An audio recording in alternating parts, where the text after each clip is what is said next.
नमस्कार, मी रणजित निंबाळकर माझ्या यूट्यूब चॅनलमध्ये आपलं सहर्ष स्वागत करत आहे। बघा, आज पुण्यामध्ये सुंदर असं पुणे केसरीचं मैदान पार पडलं।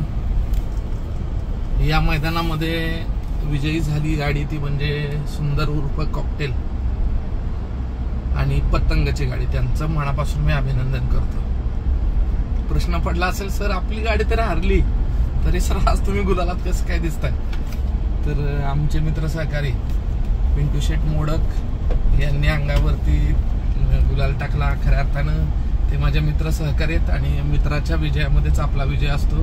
कारण जीवन जगत असताना नातेसंबंध जोपासणं सुद्धा खूप गरजेचं असतं। कारण प्रत्येक वेळी जय पराजय या गोष्टीच फक्त चालत नाही, तर काही गोष्टींमध्ये संबंध सुद्धा खूप महत्त्वाचे आहेत आणि ते संबंध आपण या बैलगाडी क्षेत्रामध्ये जोपासत असतो।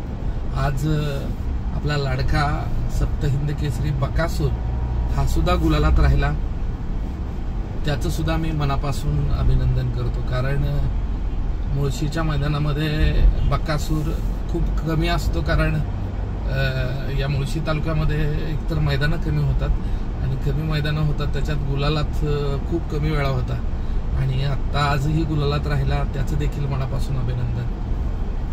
सर्जा सुद्धा आज पब्लिकनं खूप छान पळाला, कारण एक ट्रायल आणि बेसिसवर आपण त्याला आज पब्लिकनं टाकला होता। खूप सुंदर पळाला, छान वाटलं।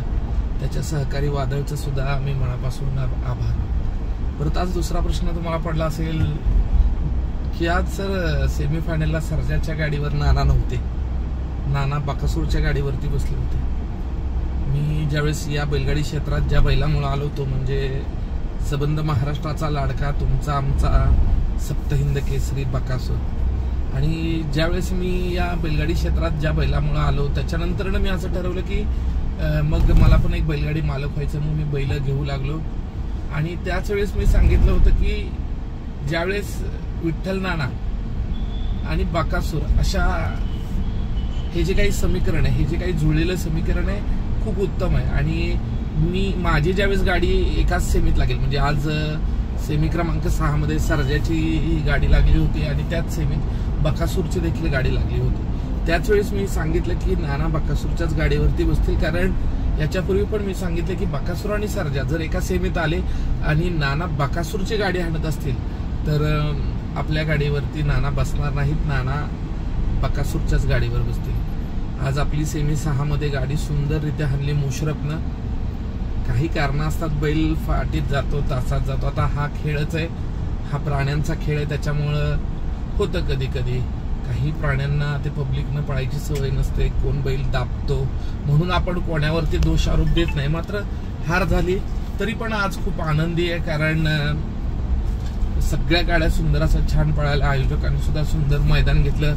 मुख्यत्व आमचे मार्गदर्शक विलास पैलवान यांची सुद्धा मैदानावरील हजेरी खूप महत्वाची होती, कारण काही ताणतणावाच्या गोष्टी सुद्धा मैदानात झाल्या, मात्र विलास पैलवान यांच्या उपस्थितीने तो ताणतणाव मिटला। त्याबद्दल विलास पैलवान यांचं मी मनापासून आभार व्यक्त करतो, कारण तुमच्यासारख्या नेतृत्वाची या क्षेत्राला गरज आहे। कारण तुमच्यासारखे ज्येष्ठ लोक जर या क्षेत्रात असतील तर या क्षेत्रात ज्या काही गोष्टी होतात, चुकीच्या गोष्टी होतात, तर त्या तुमच्यामुळे होत नाहीत आणि तुम्ही त्याच्यावर एक योग्य, उत्तम आणि प्रामाणिक सोल्युशन काढत असता। त्याबद्दल आज मी विलास पैलवानांचं देखील मनापासून आभार व्यक्त करतो। खूप सुंदर मैदान झालं। मैदानामध्ये खूप साऱ्या गोष्टी असतात, खूप साऱ्या गोष्टी शिकण्याजोग्या असतात। तर आज हारून सुद्धा जिंकल्याचा आनंद होत आहे, खूप छान आहे। 1 तारखेला आता फलटणच्या मैदान होत आहे। 1 तारखेला आमच्या माड्याचे खासदार रणजितसिंह नाईक निंबाळकर यांच्या वाढदिवसानिमित्त फलटणला भव्य दिव्य असं मैदान होतंय। महाराष्ट्रातील बैलगाडी मालकांना विनंती आहे की तुम्ही या, नक्कीच या। मला आनंद होईल, मला खूप आनंद होईल, कारण ज्यावेळेस या महाराष्ट्रामध्ये एक नामवंत मैदान म्हणून फलटणच्या मैदानाची ओळख आहे, खूप जुना इतिहास सुद्धा फलटणच्या मैदानांना आहे आणि खूप सुंदर असं मैदान होणार आहे। 1000 फूट पल्ला आहे, त्याच्यामुळं पल्ल्याला गाड्या चांगल्या पळतील आणि खूप सुंदर अशा कटनाच्या फाट्या सुद्धा आहेत। आयोजकांनी सुंदर आयोजन केलेलं आहे। तरी आपण सर्वांनी या मैदानाला उपस्थित राहावे अशी माझी मनापासून इच्छा आहे। आपला सर्जा येणार आहे, आपला सुंदर सुद्धा येणार आहे, त्याच्यामुळे आपली दोन्ही बैल आज खूप छान पळाली। आज विशेष करून मी राजवीरचं कौतुक करेल। आज आपला राजवीर सुद्धा मैदानाला आला होता। खूप दिवसातून गट म्हणजे चांगल्या पद्धतीने म्हणजे सुट्टा निकाल गटाला घेतला। सेमीला थोडासा 1.5 फुटाच्या अंतरानं राहिला।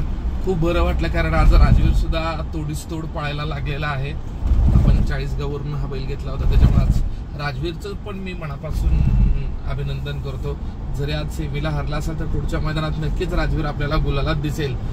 त्याबद्दल जे काही राजवीर जे सांभाळ करतात, तो शुभम असू द्या, त्याच्यानंतर दुसरा त्याचे मित्र सहकारी असू द्या, त्यांचं सुद्धा मी मनापासून अभिनंदन व्यक्त करतो। पुनश्च एकदा थांबतो, भेटूया 1 तारखेच्या फलटण मैदानाला। आणि एक गोष्ट लक्षात ठेवा, पराजयातून पण खूप काही शिकता येतं, फक्त ती शिकण्याची इच्छाशक्ती असणं खूप गरजेचं असतं। तो अनुभव तुम्हाला भविष्यातील वाटचालीमध्ये उपयोगी पडत असतो। त्याच्यामुळेच म्हटलं जातं, हार कर भी जीतने वाले को बाजीगर कहते हैं। चला भेटूया 1 तारखेच्या मैदानाला। जय हिंद, जय महाराष्ट्र।